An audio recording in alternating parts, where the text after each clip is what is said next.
Hi student, आपका स्वागत है परमार क्लासेस फॉर फिजिक्स में।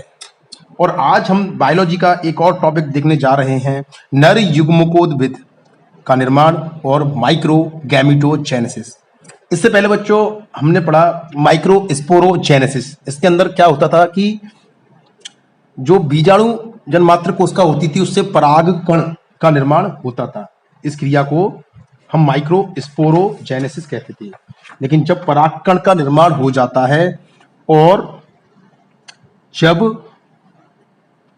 परागकण अंकुरित हो जाता है, जब परागकण अंकुरित हो जाता है तो वह एक संरचना का निर्माण करता है जिसे नर युग्मकोद्भिद कहते हैं या मेल गैमेटोफाइट्स कहते हैं। या हम ये भी बोल सकते हैं कि अंकुरित होते हुए पराग कण को नर युग्मकोद्भिद कहते हैं और इस क्रिया को माइक्रो गैमेटोजेनेसिस कहते हैं।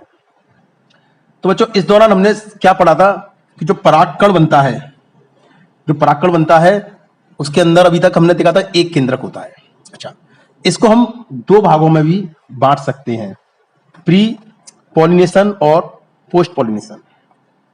तो इसकी पहली अवस्था होती है प्री पॉलिनेशन।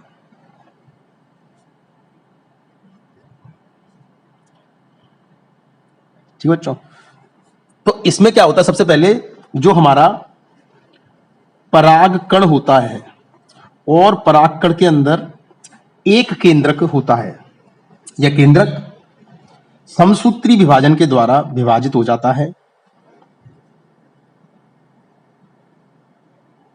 और समसूत्री विभाजन के द्वारा विभाजित होकर इसका जो केंद्रक है वो असमान आकार के दो केंद्रकों का निर्माण करता है। इसमें से एक बड़ा केंद्रक और एक छोटा केंद्रक बन जाता है। तो सबसे पहले क्या होता है कि जो परागकण का केंद्रक होता है वो समसूत्री विभाजन के द्वारा दो असमान आकार के बड़े और छोटे दो केंद्रकों का निर्माण करता है। बड़े वाले केंद्रक को जननिक केंद्रक कहते हैं और छोटे वाले केंद्रक को कायिक केंद्रक या नलिका केंद्रक कहते हैं। अब बच्चों इसके बाद क्या होता है कि इसके अंदर जो कोशिका द्रव्य होता है वो इन केंद्रकों के चारों ओर एकत्रित हो जाता है। इसके बाद भित्ति निर्माण की क्रिया होती है, साइटोकाइनेसिस की निर्माण की क्रिया होती है जिसे साइटोकाइनेसिस कहते हैं और इनके चारों ओर भित्ति का निर्माण हो जाता है। तो इस प्रकार भित्ति के निर्माण के बाद इसमें दो प्रकार की कोशिकाएं बनती हैं, एक छोटी कोशिका और एक बड़ी कोशिका। इस बड़ी कोशिका को कायिक कोशिका भी कहते हैं, कायिक कोशिका कहते हैं। जबकि छोटी वाली कोशिका को जनन कोशिका कहते हैं। बड़ी कोशिका को कायिक कोशिका कहते हैं और छोटी कोशिका को जनन कोशिका कहते हैं। इस प्रकार हम देख रहे हैं बच्चों, छोटी कोशिका में तो बड़ा केंद्रक उपस्थित होता है और बड़ी कोशिका में एक छोटा केंद्रक पाया जाता है। तो इस प्रकार ये परागकण आगे जाकर विकसित हो जाता है और यह अवस्था अपरिपक्व नर युग्मकोद्भिद कहलाती है। पराग कणों का जो परागण होता है इसी अवस्था में होता है। अब ये परागकण जो बन चुका है विकसित होकर, यही जो वर्तिकाग्र होता है वहां तक पहुंच जाता है। तो इस प्रकार हम कह सकते हैं कि जो परागकण होता है उसका परागण द्विकेंद्रकीय तथा द्विकोशिकीय अवस्था में होता है।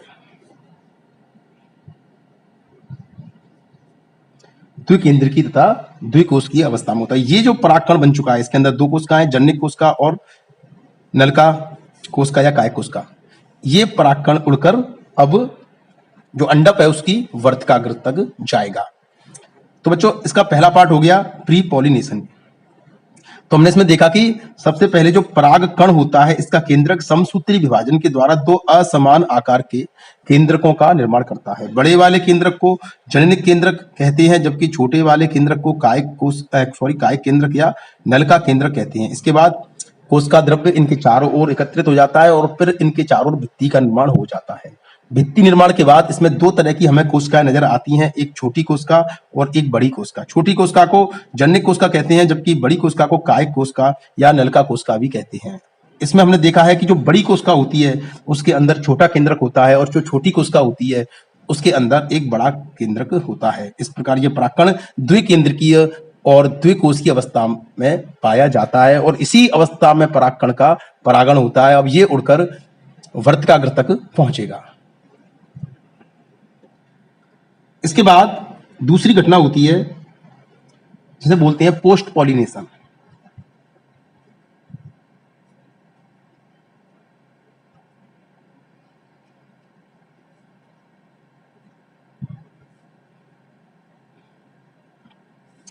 अब बच्चों ये जो परागकण है ये उड़कर या कीटों के द्वारा या किसी भी तरीके से जो अंडक है उसकी वर्तिकाग्र पर पहुंच जाता है। इस घटना को ही बोलते हैं परागण। जब ये परागकण वर्तिकाग्र पर पहुंच जाता है तो ये वर्तिकाग्र पर उपस्थित जो जल होता है, नमी होती है, उसे अवशोषित कर लेता है और जिससे ये फूलने लगता है। फूलने के बाद क्या होता है बच्चों, इसके अंदर जो दबाव है वो बढ़ जाता है और दबाव बढ़ने के कारण जो जनन छिद्र हैं, जनन छिद्र बच्चों कहाँ पाया जाता है? बाह्यचोल पर। जिन स्थानों पर बाह्यचोल अनुपस्थित होता है उन स्थानों को जनन छिद्र कहते हैं।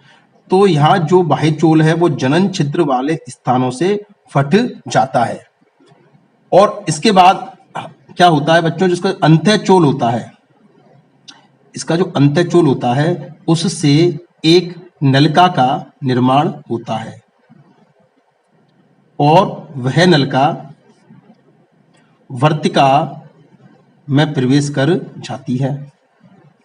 ठीक है बच्चों, प्रवेश करने के बाद सबसे पहले इसके अंदर जो कायिक केंद्रक होता है या कायिक कोशिका होती है वो इसके अंदर प्रवेश कर जाती है। कायिक कोशिका सबसे पहले प्रवेश करेगी और उसके बाद जो जननिक कोशिका है वो इसके बाद प्रवेश करती है और जननिक कोशिका जब इस पराग नली में प्रवेश कर जाती है तो उसके बाद ये केंद्रक जो है, ये जो कोशिका जो है वो दो भागों में समसूत्री विभाजन द्वारा विभाजित होकर दो कोशिकाओं का निर्माण कर लेती है और इन दोनों कोशिकाओं को नर युग्मक कहते हैं। तो इस अवस्था में जो यह युग्मकोद्भिद होता है, ये तीन कोश की अवस्था होती है। इसमें तीन कोश की अवस्था पाए जाते हैं और ये अवस्था जो है वो परिपक्व नर युग्मकोद्भिद को व्यक्त करती है, जिसमें दो नर युग्मक और एक कायिक कोशिका होती है। तो बच्चों ये होता है हमारा नर युग्मकोद्भिद या माइक्रोगैमेटोजेनेसिस।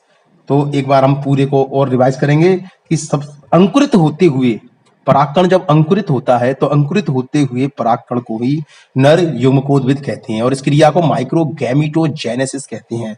इसके दो चरण होते हैं, पहला होता है प्री पॉलिनेशन और दूसरा होता है पोस्ट पॉलिनेशन। प्री पॉलिनेशन में क्या होता है कि सबसे पहले जो परागकण का केंद्रक होता है वो समसूत्री विभाजन के द्वारा दो असमान आकार के केंद्रकों का निर्माण करता है, जिसमें जो बड़ा वाला केंद्रक होता है उसे जन्निक केंद्रक कहते हैं और छोटे वाले केंद्रक को कायिक केंद्रक कहते हैं। इसके बाद इनके चारों ओर कोश का द्रव्य इकट्ठा हो जाता है और फिर भित्ति का निर्माण हो जाता है। भित्ति के निर्माण की क्रिया को साइटोकाइनेसिस कहते हैं। इस प्रकार इसमें दो असमान आकार की एक बड़ी और एक छोटी कोशिका बन जाती है। छोटी कोशिका को जनन कोशिका कहते हैं और बड़ी वाली कोशिका को कायिक कोशिका कहते हैं। इस प्रकार हम देख रहे हैं जो बड़ी कायिक कोशिका होती है उसके अंदर छोटा केंद्रक और छोटी जनन कोशिका होती है उसके अंदर बड़ा केंद्रक होता है। यह जो अवस्था होती है परागकण की, यह अपरिपक्व नर युग्मकोद्भिद को प्रदर्शित करती है और इसी अवस्था में ही पराग कणों का परागण होता है, द्विकेंद्रकीय और द्विकोषीय अवस्था में होता है। इसके बाद दूसरा चरण है पोस्ट पॉलिनेशन। इसमें जो परागकण हवा में होता हुआ वर्तिकाग्र जो अंडक होता है उसके वर्तिकाग्र तक पहुंच जाता है और इस क्रिया को ही परागण कहते हैं। वर्तिकाग्र पर पहुंचने के बाद ये वर्तिकाग्र पर उपस्थित नमी को अवशोषित कर लेता है, जिससे इसके अंदर का दबाव बढ़ जाता है और इसका जो बाह्य चोल होता है एक्साइन वो जनन छिद्र वाले स्थानों से फट जाता है। इसके बाद जो अंतः चोल होता है वो एक नलिका का निर्माण करता है और यह नलिका इस जनन छिद्र में से होती हुई वर्तिकाग्र में प्रवेश वर्तिका में प्रवेश कर जाती है। वर्तिका में प्रवेश करने के बाद सबसे पहले इसके अंदर कायिक कोशिका प्रवेश करती है और उसके बाद जन्निक कोशिका प्रवेश करती है।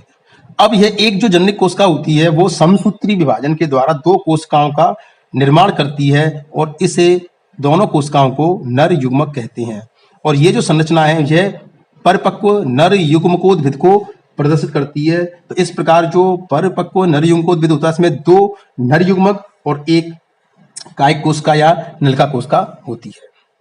Thank you student.